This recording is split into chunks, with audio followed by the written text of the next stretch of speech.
a luta pela anistia marca o fim da ditadura. Líderes de esquerda como Brizola, Miguel Arraes e Luiz Carlos Prestes voltam ao país. O Brasil começa a viver uma nova era política, como se a ditadura já tivesse acabado. De Cochabamba eu venho para o Brasil. Tem um recebimento apoteótico no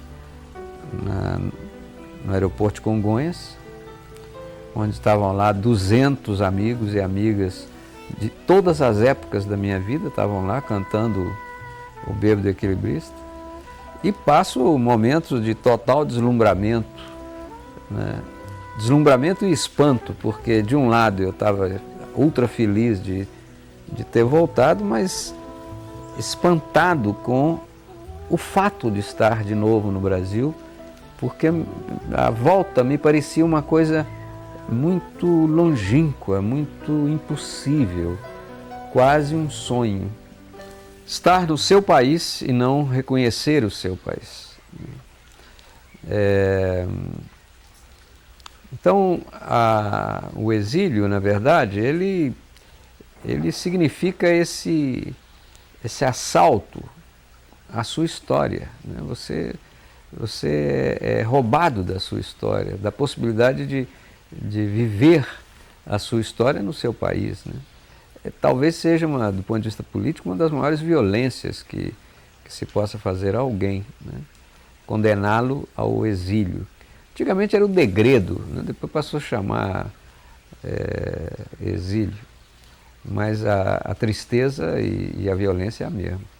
Sei quando eu vim de volta, no mesmo dia que eu cheguei, eles não esqueceram de mim, não. No mesmo dia que eu cheguei, eu tive que ir à política, né? Prestar declarações. Estava no fim da ditadura. Mas é como eu contei, mesmo assim, no mesmo dia eu tive que ir à polícia política. É uma cena ridícula. Eles me levaram para uma sala, o material absorvente, cheio de policial ficou me fazendo perguntas, um criolinho batendo na máquina. E eu falei, Antônio Maia, o que vocês querem? A gente quer mudar a sociedade. A gente escreve aí, mudar a sociedade. E o crioulo virou para trás, mas isso é difícil. Era cena da ditadura. Mas não sofri nada de especial. Lógico que foram no meu escritório, que eu estava fora, quebraram as coisas, tudo. Mas faz parte. Outros amigos meus sofreram muito mais.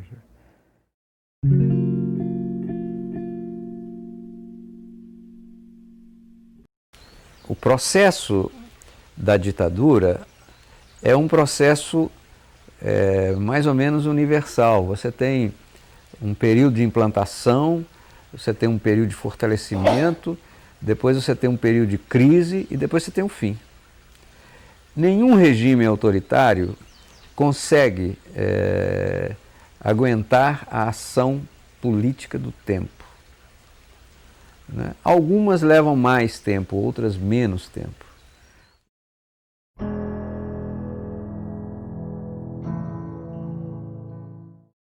Nesse sentido, o único regime que pode ter pretensões à longevidade e à permanência e ao seu desenvolvimento é o regime democrático, né? Porque cada eleição, cada mudança que a democracia permite, né, e promove, ela é um novo ajuste às condições da realidade, às condições históricas, né? Às vezes a gente se desespera da eleição, porque são eleitos pessoas que não merecem o voto popular, na nossa opinião, mas mais importante do que as pessoas que foram eleitas foi o processo de eleger, é a participação da cidadania, né? E não há coisa mais desgastante na história quando você elimina a possibilidade da cidadania se manifestar. A sociedade brasileira precisava voltar a eleger o presidente da República, né, como seu executivo máximo, como a síntese da atividade política, né, personificada no presidente da República.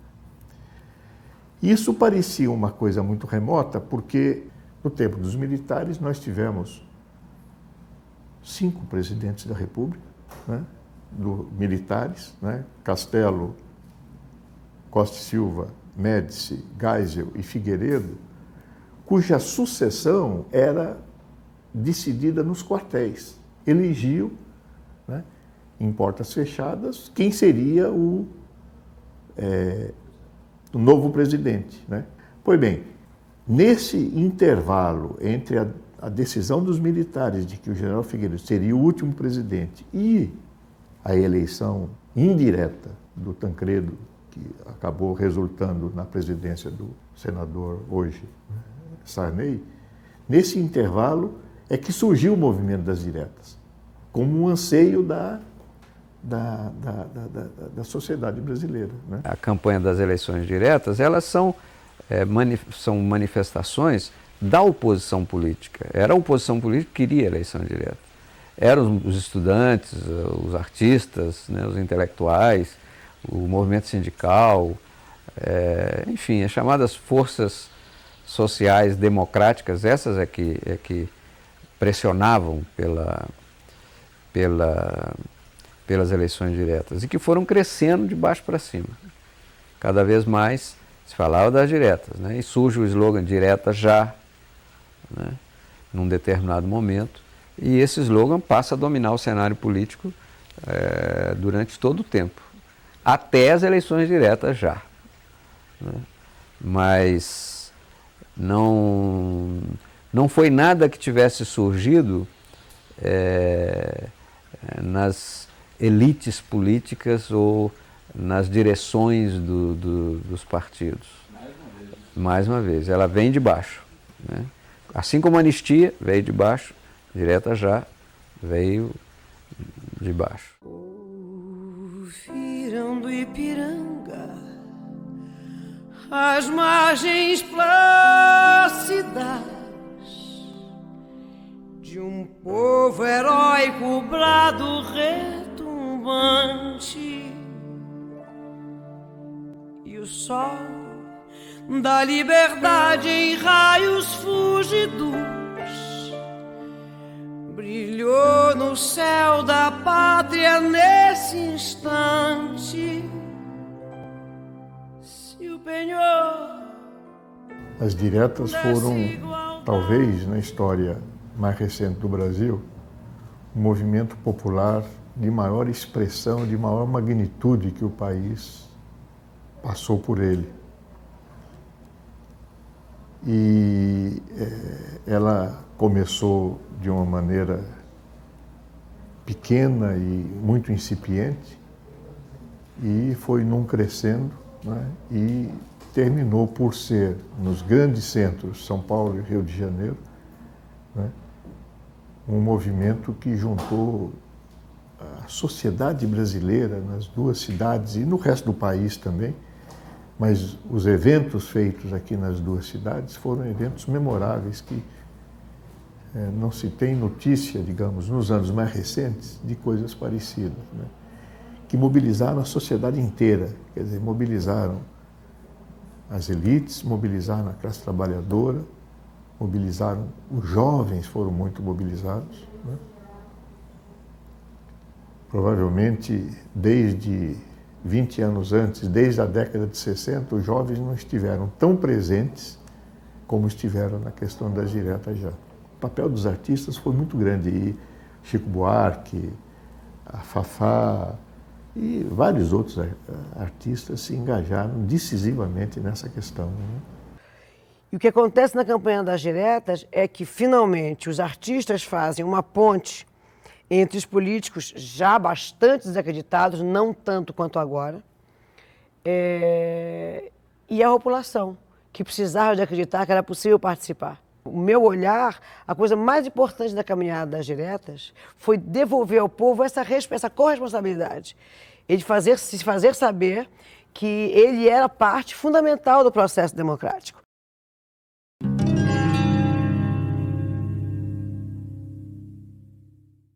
O colégio eleitoral, que acaba escolhendo o Tancredo, foi uma forma da ditadura brasileira de retardar as eleições diretas. Esse colégio era basicamente o Congresso. E ele foi atribuída a ele a qualidade, né, a capacidade de eleger o presidente da República e o vice. Aparecem os candidatos, via partidos. Maluf é candidato, né? Tancredo é candidato. Estava claro naquela altura que Tancredo seria eleito, porque ele tinha a maioria do Congresso. E o Tancredo ele abre um capítulo extremamente trágico da sua própria vida política e da vida política brasileira. Porque Tancredo, quando é eleito, ele devia ter uns 50, 60 anos de vida pública, desde Getúlio, né? Ele vem da época do Getúlio. E vai amadurecendo e vai se transformando numa liderança expressiva, né? Até que ele consegue ser eleito presidente. No momento que ele consegue ser eleito e que se marca a data da posse, na véspera da posse, ele então adoece. Adoece e a situação dele se agrava dia a dia, né? E ele morre na véspera,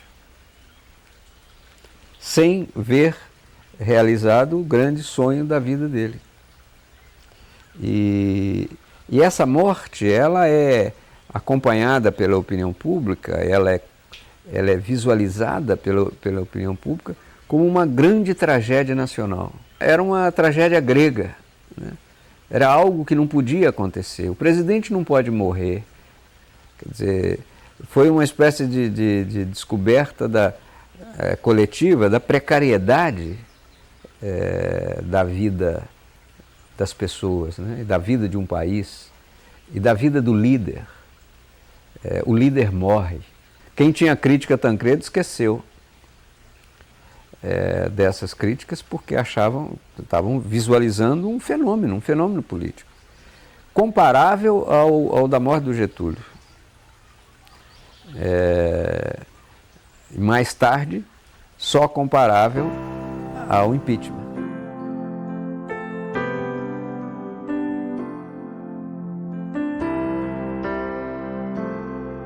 Sarney era vice de Tancredo no colégio eleitoral. Morre Tancredo, assume o vice. Ele assume inseguro. Num primeiro momento ele tenta se sintonizar com as forças progressistas do país. Ele afirma que vai fazer um governo todo pelo social, né? Ele lança o slogan tudo pelo social, faz um discurso contra a pobreza e pelo desenvolvimento, etc.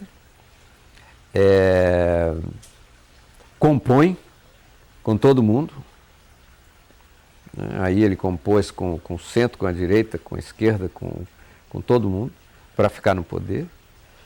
E, com o tempo, ele então vira presidente. Deixa de ser vice para virar presidente. E ao virar presidente, então ele revela toda a natureza política dele, né? Eu acho que o maior crime político que o Sarney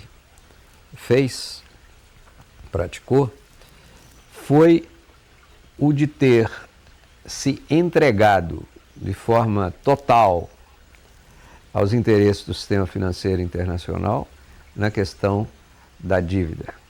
Mas ele entrega e a dívida segue maior ainda do que estava. Então, do ponto de vista político, além de toda a coisa miúda da política, das negociações, do Edano que se recebe, do São Francisco, de todas essas coisas da política brasileira, né, que mostram um presidente sem grandeza e sem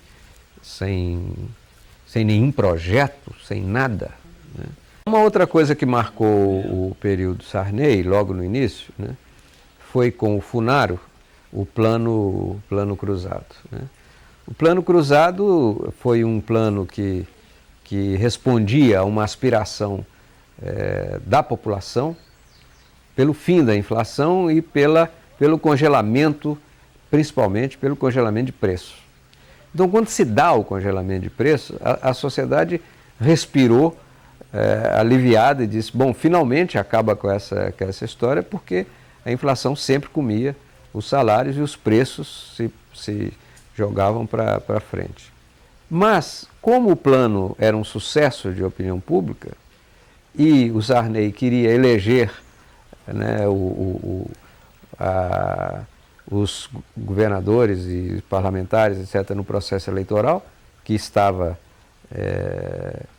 colocado, ele simplesmente fica imóvel e deixa o plano cruzado ter o sucesso eleitoral, né, que se reflete no fato de que o PMDB elege a maioria esmagadora dos governadores, né, no processo, e não faz nada.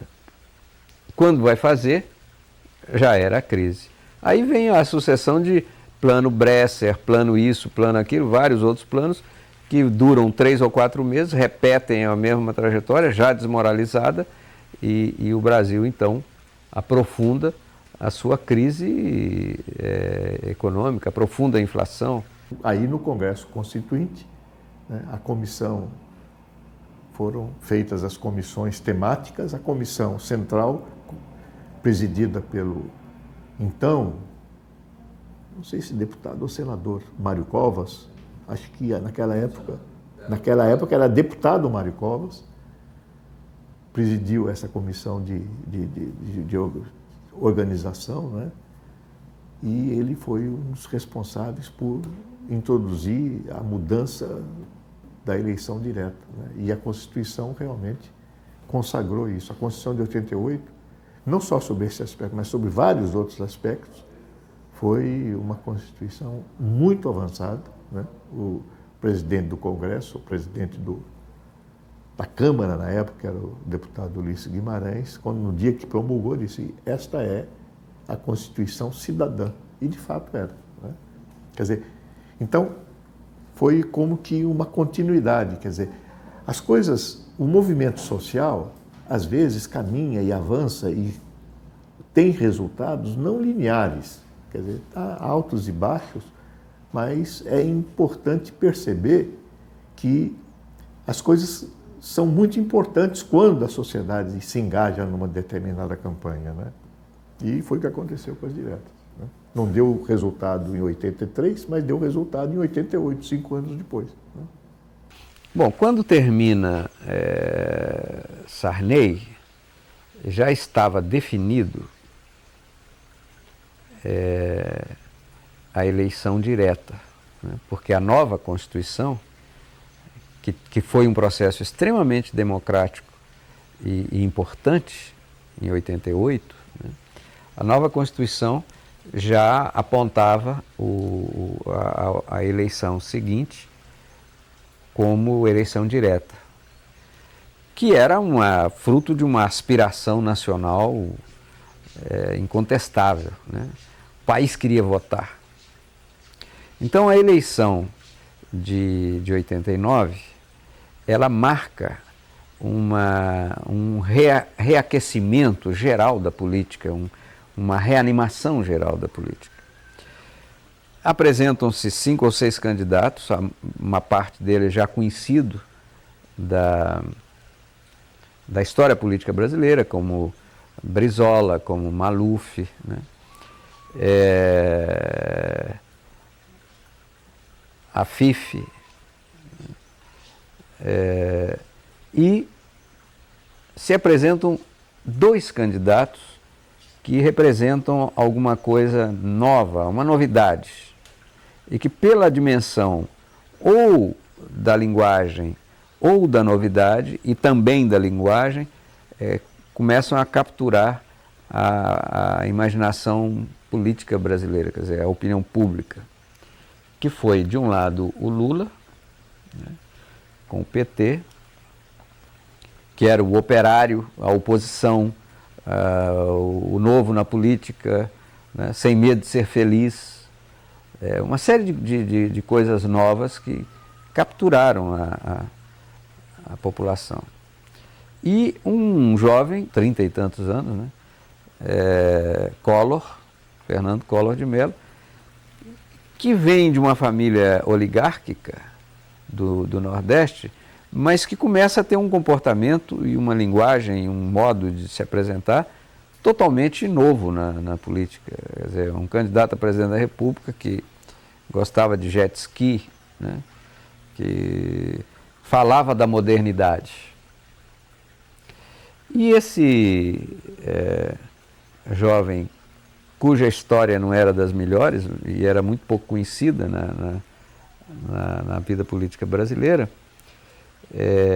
ele acaba se transformando numa aposta do setor dominante que passou a ter um medo muito grande da vitória do Lula.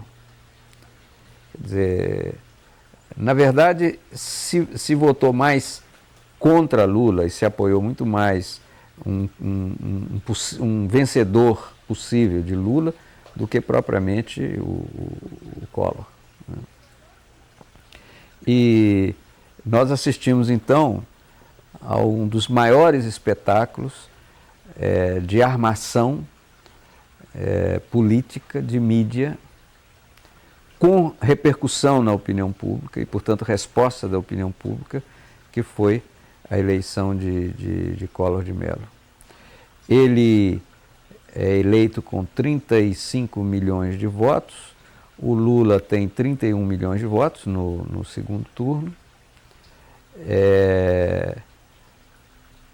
e observe-se que eram 31 milhões de votos dados a um operário nordestino com uma proposta clara de mudança. Eles tinham sido derrotados na eleição, mas não politicamente. Se você sai com 31 milhões de votos numa eleição, nas condições em que se deu isso o transformava na maior liderança política do país, né? Teria Collor de um lado e Lula de outro. E o Collor assume, então, com toda a arrogância de quem achava que com aqueles 35 milhões de votos ele poderia fazer o que quisesse. E aí nós assistimos, durante os meses em que ele foi, os anos em que ele foi presidente, o maior festival de loucura de que se tem notícia, né? Para começar, a Zélia Cardoso de Mello, que era ministra, faz um pacote econômico, né? Que era um assalto ao bolso de cada um, através do congelamento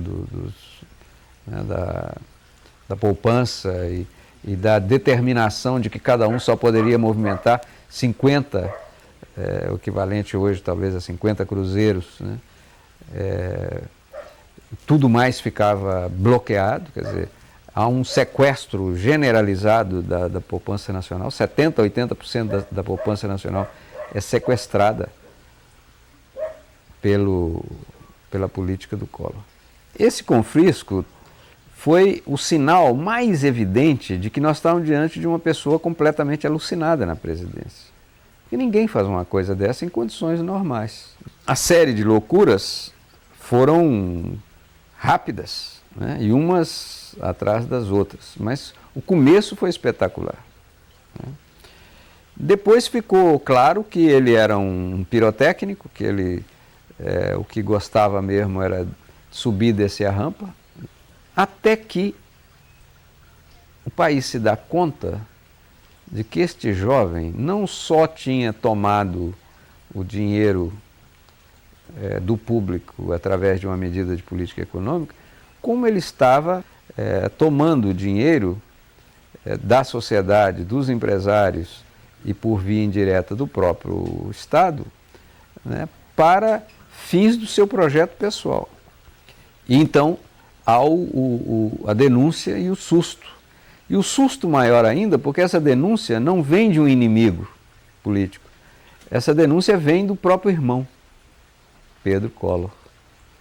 Então, eu acho que aí nós entramos de novo, quer dizer, naquela situação onde a política se transforma, é um drama, né? É uma paixão, é um drama, é uma tragédia, né?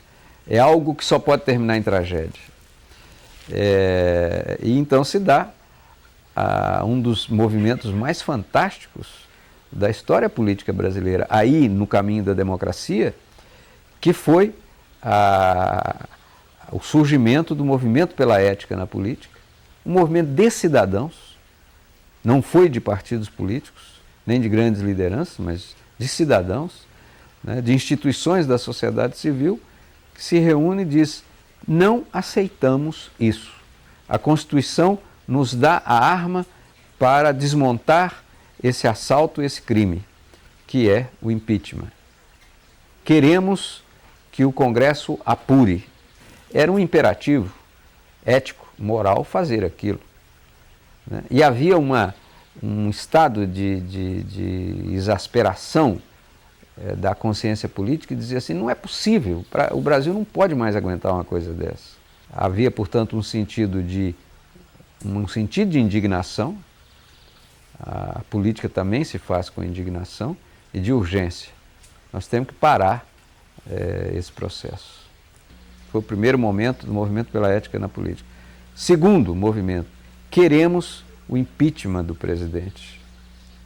E aí os mais diferentes atores da sociedade vão se somando, vão se movimentando, vão atuando, né? Aparecem os jovens que estavam bastante ausentes da vida política do país, numa forma nova, criativa, que eram os cara-pintadas, né? Os jovens saem para a rua, dão um colorido muito especial às manifestações, animam os outros a participarem, e esse movimento vai num crescendo, depois vai conquistando o apoio da mídia, depois se impõe a própria mídia através das manifestações e desperta, digamos assim, a inteligência e a participação de alguns jornais e revistas que descobrem que o filão da opinião pública estava por outro lado. Eu acho que nós vivemos um momento trágico, dramático da vida brasileira, mas com um final feliz, né? Finalmente nós saímos do ciclo da desgraça, porque com Getúlio acaba em morte, com Jânio em renúncia, né? Com Jango em ditadura, com Tancredo em morte. Quer dizer, nós só tínhamos final infeliz. O impeachment é o primeiro final feliz da nossa vida política. Um grupo de cidadãos sai da OAB, eram 100 e poucos cidadãos, entre os quais eu estava, né? Saímos num determinado momento da sede da OAB em Brasília, de braços dados, com uma solicitação formal de impeachment do presidente ao Congresso. E fomos andando pela esplanada dos ministérios até chegar ao Congresso.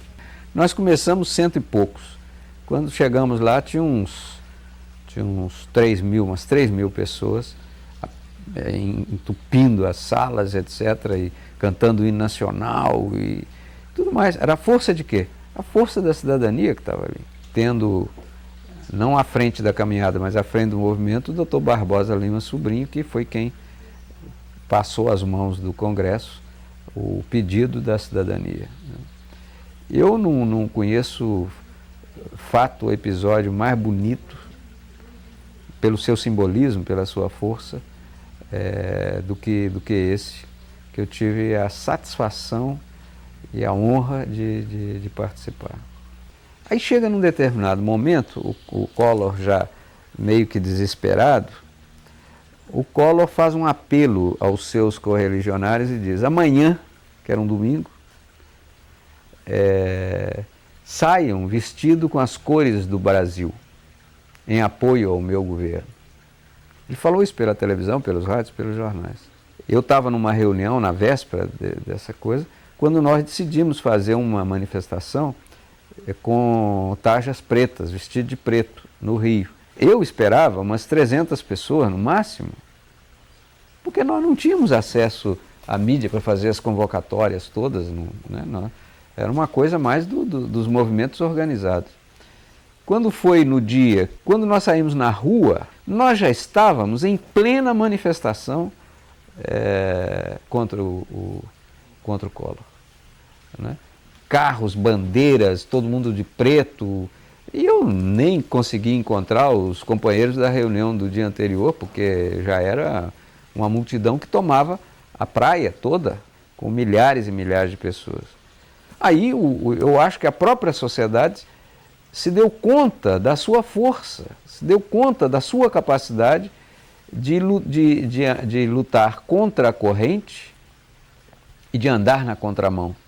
Na contramão dos analistas, na contramão dos partidos, na contramão dos interesses, na contramão do governo, na contramão do poder. Então tinha nascido ali uma concepção, uma experiência fundamental do ponto de vista da democracia, tinha nascido ali o cidadão, tinha nascido a cidadania, nasceu ali, naquele momento. E nasceu colado com uma concepção ética. Não nasceu de um modelo ideológico ou político.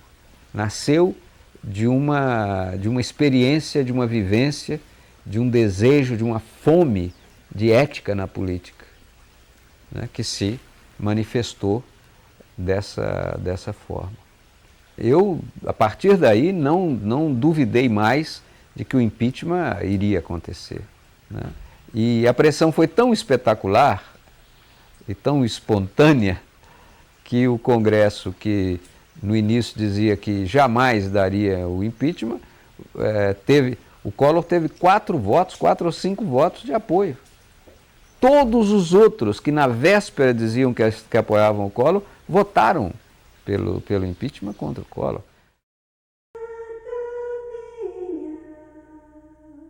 Prato do dia de 32 milhões de brasileiros. Fome. Não dá para esquecer. O movimento pela ética na política, avaliando o grau de corrupção do país, chegou à conclusão que a pior corrupção do país era uma economia geradora de riqueza, concentradora de renda e, ao mesmo tempo, geradora de exclusão, de miséria e de fome, num país que era um grande produtor de alimentos. E aí foi lançada, conhecida como a campanha do Betinho, mas lançada como ação da cidadania contra a fome, a miséria e pela vida. Quando há a vitória do impeachment, o movimento pela ética na política faz 2 reuniões. Aí falamos, bom, e qual é a próxima? Qual é a próxima luta? Qual é o próximo passo? Então, surgiu uma análise que dizia a democracia é incompatível com a miséria. Enquanto nós tivermos miséria no país, pobreza, miséria no país, nós não teremos democracia. Então nós podemos mudar o presidente, nós podemos fazer uma série de façanhas políticas, mas a maior delas será eliminar a miséria, acabar com a miséria, transformar o Brasil num país onde todos possam ser felizes, terem alimento, comida, emprego, né, saneamento básico, casa, dignidade. Então surgiu a palavra de ordem, quer dizer, surgiu a ideia, né, de que democracia e miséria são incompatíveis, portanto nós temos que lutar contra a miséria. E dessa reunião então começou a surgir o movimento. Então o que é esse movimento? É uma ação da cidadania. Isto é uma iniciativa tomada pela cidadania. Contra o quê? Contra a fome, que atinge milhões de famílias no Brasil. Contra a miséria e pela vida. É um movimento que visa recuperar esse sentido da positividade da vida, né? Que é o sentido da nossa existência. Com essa frase, com esse título grande, né, estava criada a ação da cidadania. A ação da cidadania, digamos assim, foi uma iniciativa liderada pelo Betinho, outros parceiros, no sentido da mobilização da sociedade civil, né?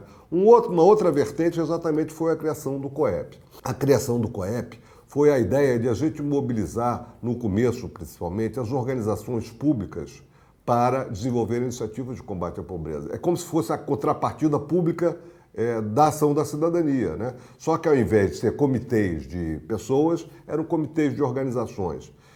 A partir daí foi todo um movimento de engenharia desse movimento, a ideia dos comitês, a ideia de que esses comitês tinham que existir por iniciativa da cidadania e não criados de cima para baixo. Este quadro de miséria, de fome e tal, está caracterizando o que a gente chama de etnocídio. Foram levantadas as famílias, quantas famílias carentes, e essas famílias cadastradas agora, o comitê de cada bairro tenta encaminhar questões resolvendo os problemas da família. Seria o pessoal do mapeamento da fome na cidade, o pessoal de arrecadação de alimento em fábricas, as igrejas também estão participando. E agora a gente está saindo em campo para ver se consegue ou alugar um lugar ou até uma doação, né? Encontrar uma sala e uma casa para essa creche. A ideia da descentralização, isto é, cada comitê, ele em si é o próprio movimento, então ele não precisa de ordens nem de licença de ninguém para existir, para fazer.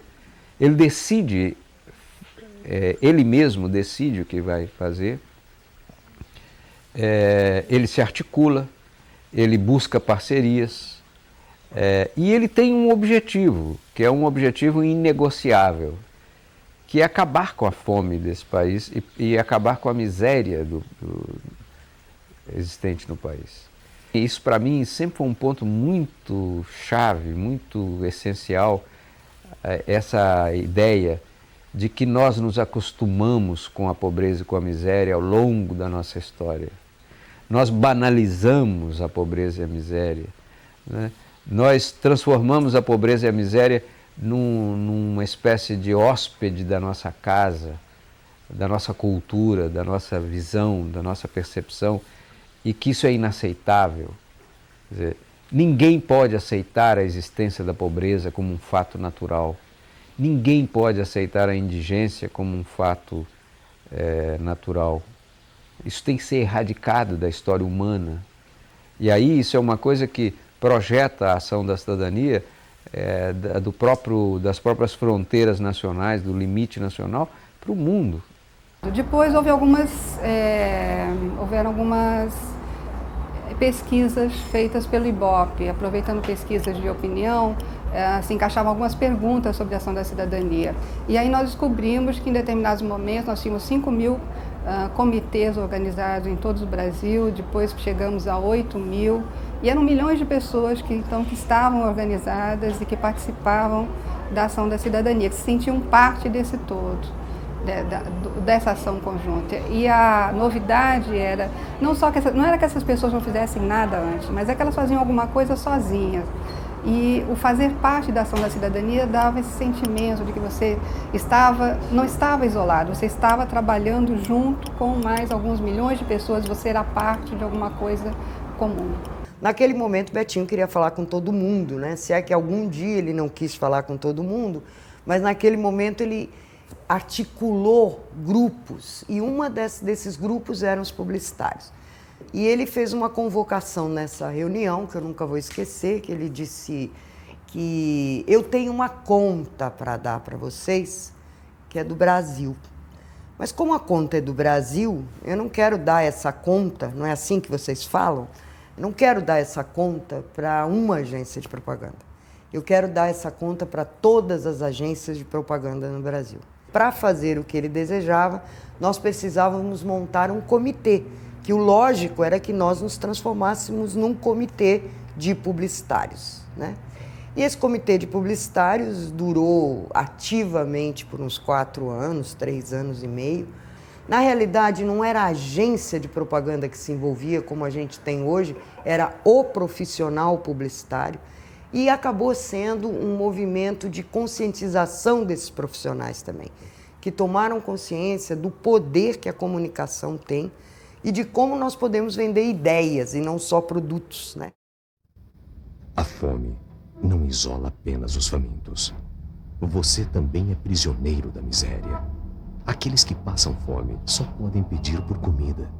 Mas você pode mudar a realidade desses 32 milhões de brasileiros que vivem assim.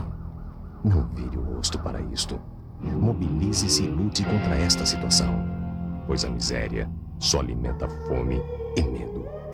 E para quê? Para vender solidariedade, né? Na realidade, naquele momento, o que a gente vendeu foi a nossa capacidade de ser solidário, né? A capacidade de nos organizar sozinho, de não ficar numa posição vitimizada de cobrar do governo, mas que nós mesmos pudéssemos interferir e fazer alguma coisa. Então, uma pesquisa realizada pelo IBOP a nível nacional sobre a ação da cidadania revelou, em dezembro de 93 e depois em julho de 94, que cerca de 3 milhões de brasileiros estão organizados nos comitês em todo o país. Que 30% da população, de alguma maneira, participaram do movimento, das atividades. E que 90% da população apoiam o movimento. Esse fato é uma comprovação a mais daquilo que nós tínhamos percebido no movimento pela ética na política e no movimento do impeachment, né? É que existe na sociedade brasileira uma aspiração ética, existe uma consciência ética, existe uma vontade que não passa pelos caminhos tradicionais, pelos caminhos institucionais, né, mas que passa pelo cidadão. Eu acho que o que a cidadania fez, e a gente vive recriando isso no COEP, em outros espaços, e na questão da mobilização social, é simplesmente que a gente não pode delegar para os outros aquilo que a gente pode fazer, né? E que mudar o Brasil é nossa responsabilidade e não responsabilidade dos outros, né?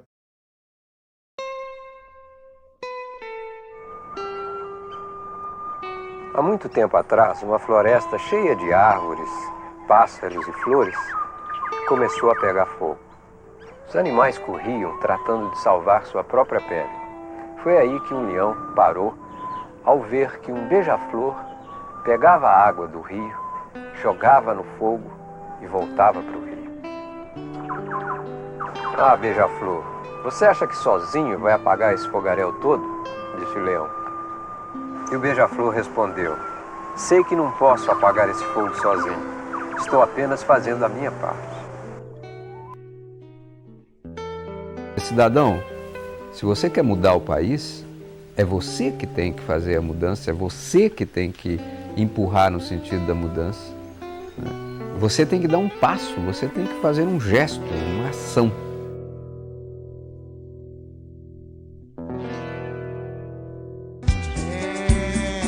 A gente quer viver pleno direito, a gente quer viver todo respeito, a gente quer viver uma nação, a gente quer ser um cidadão, a gente quer viver uma nação.